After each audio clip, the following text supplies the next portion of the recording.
comment ne pas interpréter ce document comme étant le cheval de Troie auprès des tout-petits de ce qu'on appelle injustement, mais qui résume quand même d'une certaine manière les choses, la théorie du genre, et de ce qui va devenir la théorie du genre, si on lui permet de se construire en tant que théorie.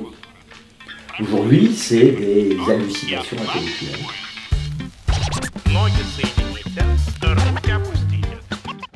Rencontrons aujourd'hui Guy Geoffroy. Vous êtes donc député UMP pour la 9e circonscription de Seine-et-Marne. Vous êtes également maire de Combles-la-Ville. Et parmi les différentes fonctions que vous avez à l'Assemblée nationale, il y en a une qui nous intéresse particulièrement et qui fait l'objet de notre rencontre aujourd'hui.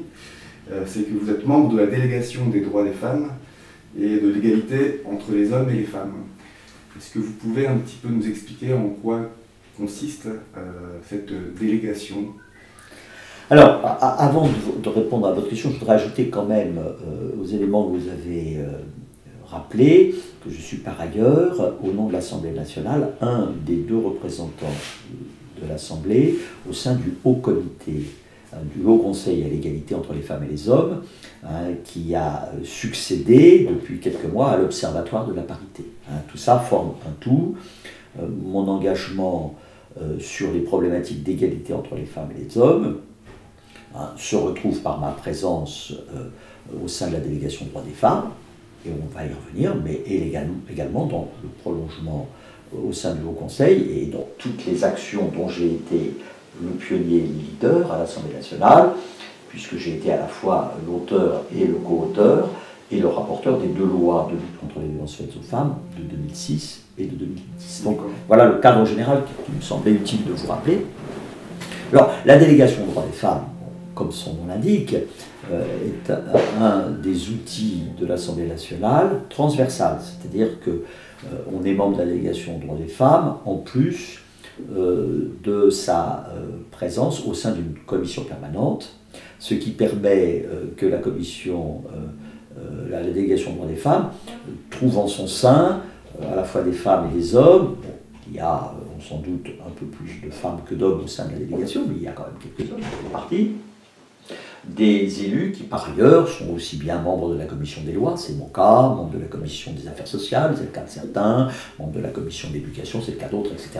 Donc cette délégation est un organisme et un atout transversal de l'Assemblée nationale pour se pencher de manière précise, circonstanciée, adaptée, sur tous les sujets, qu'ils soient directement législatif, c'est-à-dire qu'il soit appelé à déboucher dans un calendrier précis sur un texte de loi, ou qu'il ne le soit pas. Parce qu'il y a dans l'Assemblée nationale toute une série d'activités qui sont menées, qui ont comme objectif non pas exclusivement de faire la loi, mais également de concourir à l'analyse des problématiques publiques globales, et ainsi au contrôle par le Parlement de toute l'activité de la sphère publique, au sens le plus général du terme.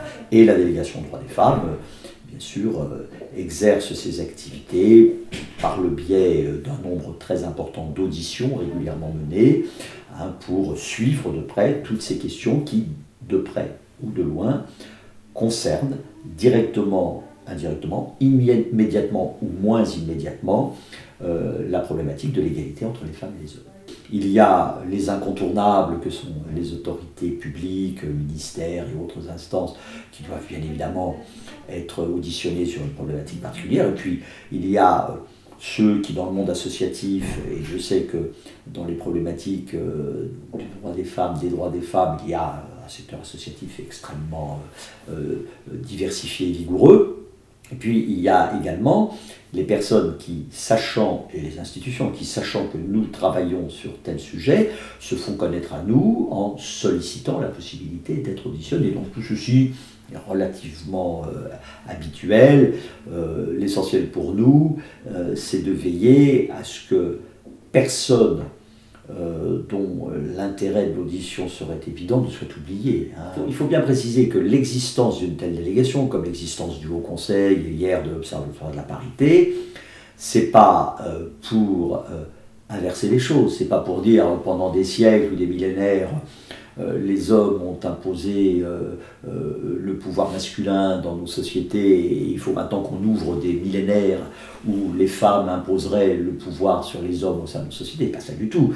L'objectif, c'est de tout faire pour que, alors que la notion d'équilibre est évidente au sein de tout groupe humain entre les deux composantes que constituent les deux sexes, il faut parvenir à ce que cet équilibre ne soit pas simplement proclamé dans les affirmations législatives et dans tous les grands textes fondateurs, mais qu'elle soit effective. À chaque fois qu'une loi visant à lutter contre des inégalités est prise, ce n'est pas une loi qui s'applique expressément et exclusivement aux femmes, c'est une loi qui vise à combattre les inégalités, lesquelles, pour certaines d'entre elles, peuvent également concerner les hommes. Quand on parle de la problématique des violences au sein du couple, on dit communément les violences faites aux femmes, parce que dans au moins 90% des cas, ce sont des violences exercées par l'homme sur la femme, mais disant cela, on reconnaît une autre vérité qui est qu'il y a en gros 5 à 10% des cas de violence au sein du couple qui sont des violences exercées par la femme sur l'homme. Et la loi, elle parle des victimes de violences au sein du couple. Le terme victime étant un terme générique, et elle s'appliquera, cette loi, dans les mêmes conditions si la victime est une femme, 9 cas sur 10, et si la victime est un homme, 1 cas sur 10. Donc il n'y a pas d'évocation, disons, parallèle d'inégalité au détriment des hommes qui soit de nature à faire l'objet des travaux de la délégation aux droits des femmes. Par contre, des sujets où l'égalité a besoin de progresser, et notamment sur toutes les questions relatives à la problématique des enfants lors des séparations, je voulais y venir, où on voit bien naître une réalité qui est celle de l'interrogation d'un nombre important d'hommes qui s'estiment victimes, pas obligatoirement de la loi en tant que telle, quoique ça peut se rapprocher d'une interrogation sur la loi, mais qui s'estiment victimes des conditions dans lesquelles la loi est mise en œuvre. Pour résumer, sans caricaturer, des hommes qui disent quasi systématiquement la garde est confiée à la mère,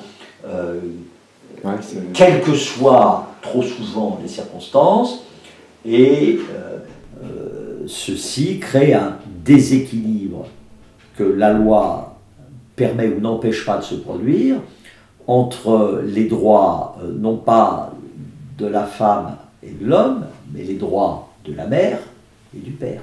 Bon. Et ça, c'est vrai que ces sujets-là sont des sujets particulièrement délicats qu'on voit émerger dans des proportions importantes. Alors, il y a des associations, SOS Papa, enfin bon, je ne pourrais pas en faire la liste, mais il y en a un certain nombre, qui manifestent une présence de plus en plus importante auprès du Parlement pour faire valoir cela, avec des propositions qui sont reprises par certains parlementaires visant à définir autrement les conditions de la garde alternée ou visant à supprimer ce qui serait quasi automatique, ou perçu comme étant quasi automatique, dans l'attribution de la garde par le juge aux affaires familiales. Bon, là, il y a de vraies préoccupations, mais elles sont, en tant que telles, générales. Elles ne peuvent pas ne pas être soumises un jour ou l'autre à l'appréciation de la délégation aux droits des femmes, mais elles ne viennent pas constituer un pendant droit des hommes à la problématique globale de ce qu'on appelle les droits des femmes, pour mieux dire qu'ils ne sont pas tous atteints en termes d'égalité alors qu'ils devraient l'être. Mais la participation aux travaux de la délégation aux droits des femmes, pour moi, ne saurait être la négation pure et simple et définitive du fait qu'il y a des situations qui interrogent la société, sur des droits qui ont été accordés, sur des évolutions législatives qui ont été opérées, et qui ont comme conséquence de générer chez les hommes, la plupart du temps en leur qualité de père, des interrogations, des mécontentements et donc des souhaits que la législation évolue, non pas pour revenir à des temps anciens, mais pour rééquilibrer, estime-t-il, ce qui a été déséquilibré dans l'accompagnement de toutes les évolutions qui par ailleurs se sont engagées pour mettre fin aux inégalités entre les hommes et les femmes. De lutter contre les inégalités qui étaient faites aux femmes. Je me demandais si aujourd'hui la continuation de cet imaginaire ne favorisait pas justement la non-prise de conscience d'une certaine souffrance de certains hommes. Voilà, c'était un peu ça. Vous avez raison d'évoquer cela en termes de risque et d'interrogation sur ce risque. Concrètement, de ce que je ressens de ce qu'on pourrait estimer être le féminisme d'aujourd'hui, quoi, en gros. Hein. Je dis le féminisme d'aujourd'hui et non pas les féminismes. Aujourd'hui, moi je ressens que le féminisme, d'abord, s'est homogénéisé. Hein. Il y a des associations féministes, mais qui sont moins en conflit de projets qu'elles ne pouvaient l'être dans les belles années 70. Le féminisme s'est donc consensualisé, même s'il ne s'est pas homogénéisé, et il s'est, entre guillemets, assagi tout en restant aussi déterminé. Il est devenu, de manière assez efficace, un féminisme pragmatique. Il est articulé sur un monde associatif très déterminé, très solide, avec des personnalités de grande qualité, et il est militant, mais militant beaucoup moins corrosif dans la relation avec le monde institutionnel qui ne pouvait l'être il y a encore une trentaine d'années parce que il n'y avait pas cette porosité qui depuis s'est instaurée entre le monde associatif militant des féminismes et le monde des institutions, en particulier des institutions gouvernementales et parlementaires, qui depuis a totalement ouvert sa réflexion et son dialogue avec ce monde-là. Bon, quand je vous parle de toutes les lois qui ont pu naître depuis une dizaine d'années contre les violences faites aux femmes, pour l'égalité, contre le harcèlement sexuel récemment, ou contre la prostitution, on a une familiarité dans nos relations entre nous parlementaires, quelle que soit la législature, donc quelle que soit la majorité, quel que soit le bord politique de chacun, et ce monde associatif qui est pour nous un partenaire plus que jamais évident. Hein, plus que jamais évident.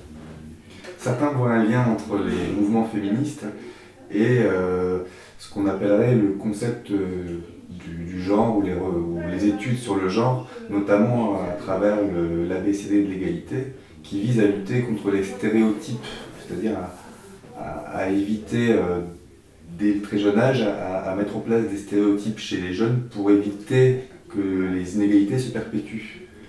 Est-ce que justement... Là on est à la charnière entre ce qui s'explique et est nécessaire et ce qui est inexplicable et qu'il faut rejeter de toutes ses forces. Et on est sur la problématique du genre. Les ABCD de l'égalité, si on se contentait d'eux et si on ne les laissait pas vivre dans un environnement qui déborde largement sur autre chose, et notamment sur tous les débats sur le genre. Ils ont une réelle nécessité, une réelle utilité. Et qu'on ait à l'esprit que très tôt, le petit garçon ait le vrai regard qu'il faut qu'il ait sur la petite fille, et que la petite fille n'accepte pas de se retrouver à nouveau dans ce regard qui était le regard ordinaire et qui ne posait pas problème il y a un siècle.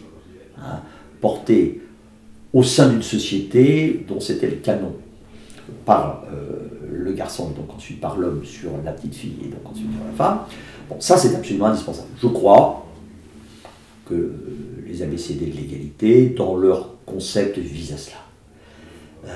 Ça c'est explicable et c'est nécessaire. S'il y a des améliorations à apporter pour qu'on ne donne pas le sentiment que derrière la lutte contre ce qu'on appelle les stéréotypes, cette lutte contre les stéréotypes devenant elle-même un stéréotype. Bon. Si on veut éviter la création de nouveaux stéréotypes remplaçant ceux contre quoi on veut lutter, il faut peut-être justement clarifier les choses. Ça, c'est pas un énorme travail. Il faut que les pouvoirs publics se mettent d'accord sur la nécessité de le faire. Ça, c'est pas un sujet qui me préoccupe.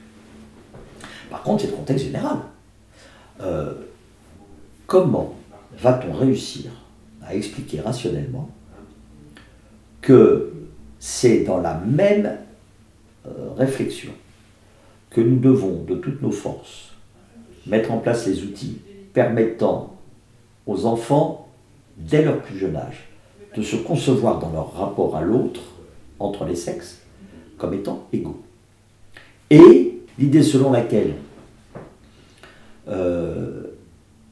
la différenciation sexuée n'existe pas du fait de la nature, et que c'est l'individu lui-même qui décide son sexe en parfaite connaissance de cause quand il estime avoir et pouvoir le faire, là, ce passage de ce qui est explicable et indispensable à ce qui est inexplicable et absolument pas indispensable et au contraire extrêmement dangereux, je ne le comprends pas. Je ne sais pas, ou alors c'est dire ce que j'ai du mal à intellectuellement intégrer, que né dans la nature, dans un environnement qui est celui que Dame Nature a bien voulu créer, nous nions les réalités de la nature et nous voulons recréer de nouvelles réalités, mais qui se calqueraient sur des réalités de la nature que l'on refuserait parce que c'est nous qui décidons. Enfin, ça relève d'une déviation personnelle qui, au plan psychique, est extrêmement inquiétante. Hein. Bon, et c'est vrai, moi j'ai des preuves hein, que dans certaines académies, il y a des personnels chargés de la formation continue des cadres de l'éducation nationale hein, qui prônent de telles théories et qui disent, en gros, je résume, petit garçon, petite fille, c'est la même chose. Et il faut pouvoir affirmer au petit garçon que s'il veut se déclarer petite fille, il a le droit, et à la petite fille, que si elle veut se déclarer petit garçon, elle a le droit. Bon. Que ces gens-là, dans des cénacles où ils tournent en rond et où ils se font plaisir, hein, discutent de choses comme ça entre eux, puis bâtissent je ne sais pas quelle théorie qu'un jour un éditeur aura le beau goût de publier, c'est leur affaire. Mais entrer avec l'autorisation au moins implicite de l'éducation nationale dans les écoles de formation pour vraiment enseigner ce genre de choses au personnel de l'éducation nationale, ça c'est un vrai sujet. C'est un vrai sujet et c'est ce que moi je dénonce. Moi je ne suis pas contestable dans mon engagement contre les inégalités et pour l'égalité entre les femmes et les hommes.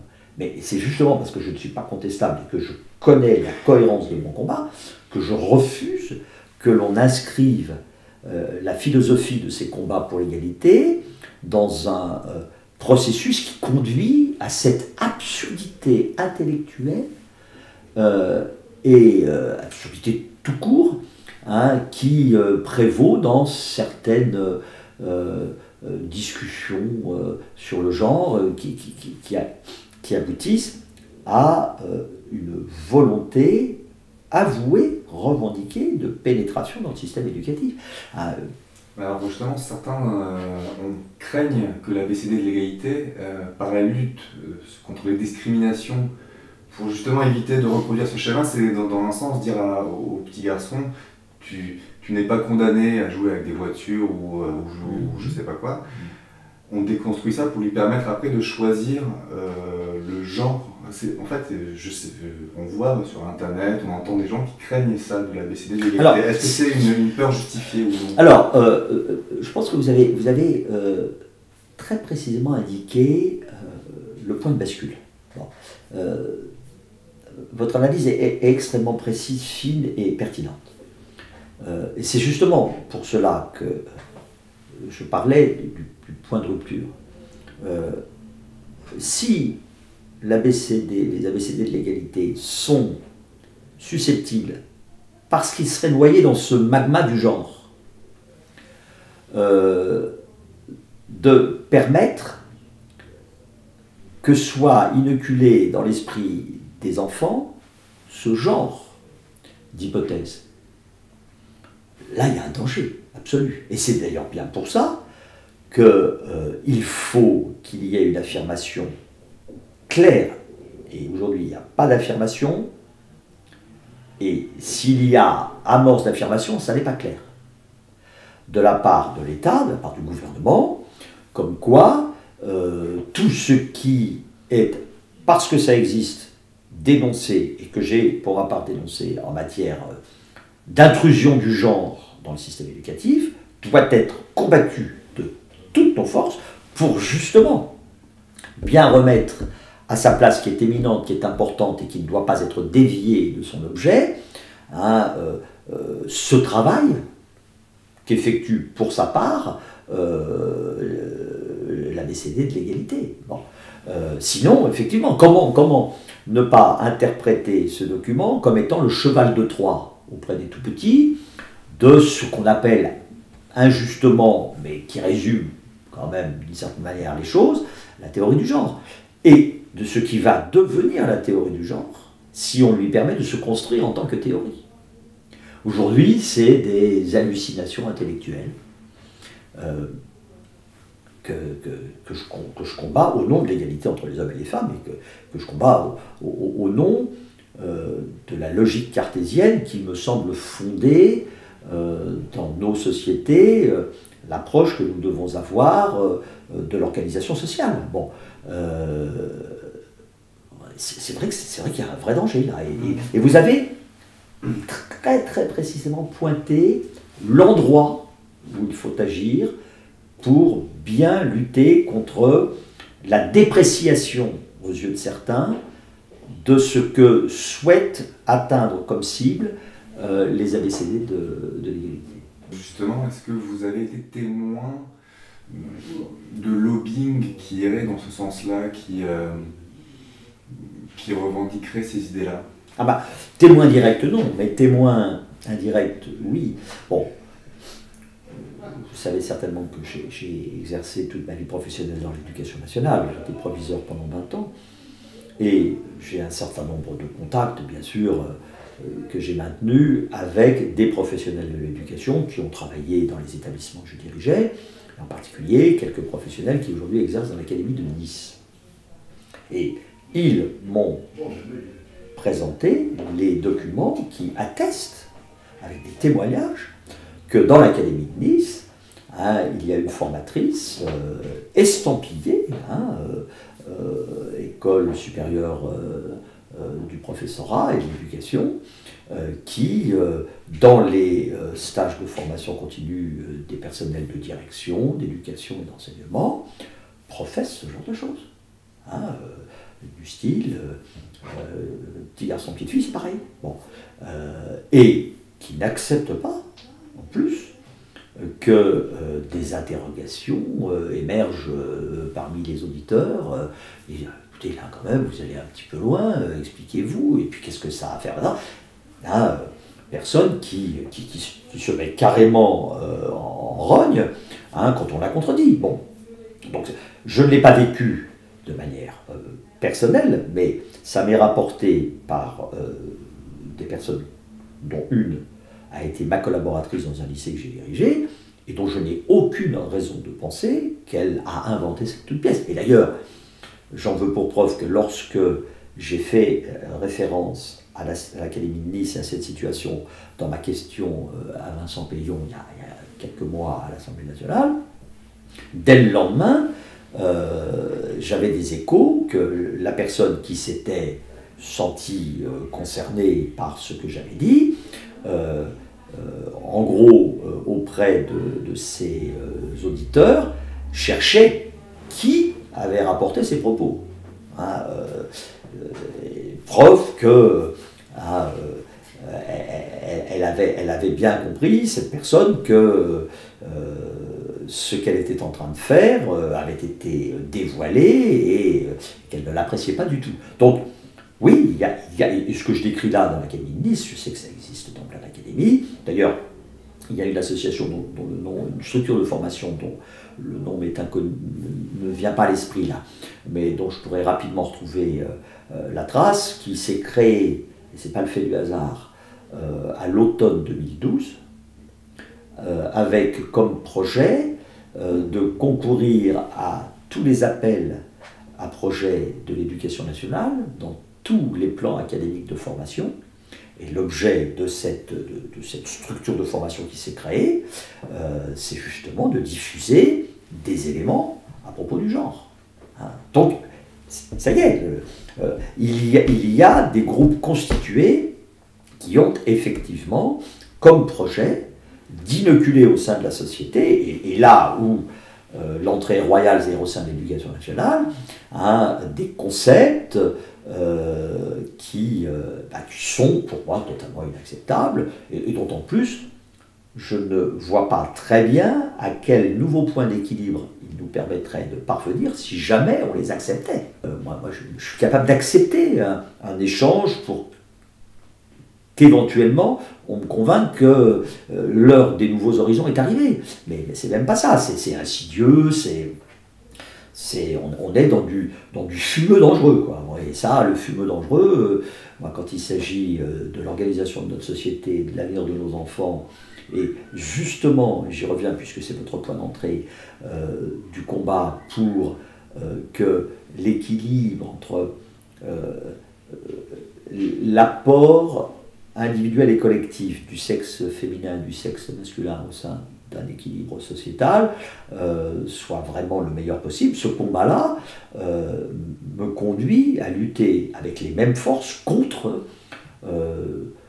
ce qu'on appelle globalement la théorie du genre, mais qui est cette approche du genre qui me semble être totalement contraire à celle que l'on devrait avoir. La seule approche de genre que l'on devrait avoir, c'est pour bien définir la part respective entre l'identité réelle sexuée telle que la nature l'a façonnée et ce que toute société organisée ne doit pas en déduire pour son organisation sociale à partir du moment où les déductions d'une réalité physique conduiraient à créer des déséquilibres entre la place, l'apport, les droits et les devoirs des personnes d'un sexe et des personnes de l'autre sexe. Hein, c'est ça l'objectif. Hein, l'égalité pour le principe d'affirmer une valeur, si on ne met pas du contenu à l'égalité, ça n'a aucun sens. Hein, parce que c'est vrai qu'un petit enfant, il a une différenciation sexuée qu'il perçoit probablement de manière plus profonde qu'à un autre âge de sa vie. Et qu'au moment où la différenciation sexuée apparaît à l'enfant comme un des éléments constitutifs de sa personne, avec le risque de la domination d'un sexe sur l'autre. À ce moment-là, dire oui, la différenciation sexuée, elle existe, tu es un petit garçon, tu es une petite fille, mais la société dans laquelle tu vas vivre n'est pas la loi du plus fort, n'est pas la jungle, et c'est pour ça qu'il y a des règles qui vont être mises en place, des règles qu'on va t'apprendre, parce qu'elles sont bien pour toi et pour l'équilibre global de la société. Ces règles, elles sont fondées sur l'égalité entre les sexes, sur les mêmes droits, sur les mêmes devoirs, etc. ce moment crucial de la toute petite enfance, hein, où on fait de l'éducation sur la base d'un constat de différenciation sexuée que la nature a apporté à l'espèce humaine en particulier, et à d'autres espèces aussi, à l'espèce humaine en particulier, il est important. Et c'était ça le combat de Luc Chatel. C'était le combat ordinaire d'un ministre qui avait naturellement compris que ça faisait partie des choses qu'il fallait promouvoir sous sa responsabilité. Et tout ça est pollué et perverti aujourd'hui par ces approches du genre. Moi, je l'ai dit à la ministre. D'abord, je n'ai pas la certitude qu'elle ne soit pas elle-même un peu sensible à cela. Bon. Je ne veux pas lui en faire le procès. Vallaud-Belkacem. Bon. Je ne lui fais pas le procès. Parce que j'ai de l'estime pour sa personne, pour le travail qu'elle fait, on travaille bien ensemble. Donc je ne veux pas lui faire le procès. Mais je ne suis pas certain qu'elle soit très au clair dans sa perception de l'ensemble de ce spectre-là. Elle n'est pas totalement acquise à ses errances sur le genre, mais elle n'y est pas non plus complètement insensible. Et j'ai trouvé ça un peu bizarre de dire juste ça n'existe pas, vous délirez, et c'est tout. Non mais c'est là justement où elle a eu raison de dire il n'y a pas de théorie du genre, mais se contenter de dire vous délirez, c'est nier qu'il y a un ensemble d'éléments qui sont en train de s'articuler au point, si on les laisse faire, de se constituer en théorie du genre. C'est-à-dire en bloc théorique qui vient s'installer et affronter tous les autres blocs au sein de l'organisation sociale. Et c'est vrai qu'elle n'est pas très au clair là-dessus. Du coup, certains se sont dit, on nous cache quelque chose. Vous voyez ce que je veux dire? Parce que mais je partage. Moi, je suis moins inquiet que la moyenne de ceux qui sont sensibilisés à ce sujet, parce que, étant à l'intérieur, je sens bien qu'il y a finalement peu de risques que le monde militant du féminisme soit sensible à cela. Vous voyez, les femmes, et surtout les vétéranes, qui sont des femmes admirables, hein, bon, elles n'ont pas toutes eu la philosophie politique qui est la mienne au moment où elles ont engagé leur combat. Bon, mais sur l'essentiel, c'est-à-dire sur ce militantisme désintéressé, progressiste, en direction de l'égalité, elles sont admirables. Bon, ces femmes, elles ne sont pas du tout construites intellectuellement et philosophiquement sur un mode qui leur ferait dire que la théorie, si elle se constituait du genre, leur va permettre de régler toutes les questions qui ne l'ont pas été et d'installer définitivement ce à quoi elles ont aspiré. Parce que les féministes n'ont jamais voulu nier la différenciation sexuelle. Jamais.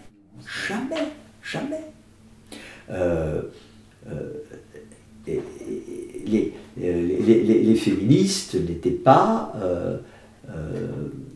hostiles à l'existence sexuée du mâle au sein de la société, comme partenaire potentiel d'un lien qui pouvait prendre diverses formes. Non, jamais. Aujourd'hui, on est à la fois dans la négation de la différenciation sexuée naturelle et la recherche de l'affirmation d'une détermination par libre choix personnel d'une différenciation sexuelle. Tout ça pour ça, c'est incroyable. Bon, hein, faut rester poli, mais ça interpelle quand même un petit peu la structure cartésienne de tout décideur normalement constitué, quoi. Bon, moi, j'ai pas du tout envie de sortir des clous d'une approche rationnelle. Enfin, bon, faut quand même, on peut pas devenir fou sous prétexte que le cerveau permet de franchir des étapes dans la conceptualisation au point parvenir à des éléments de concept et ultérieurement de théorie comme ceux dont on vient de parler.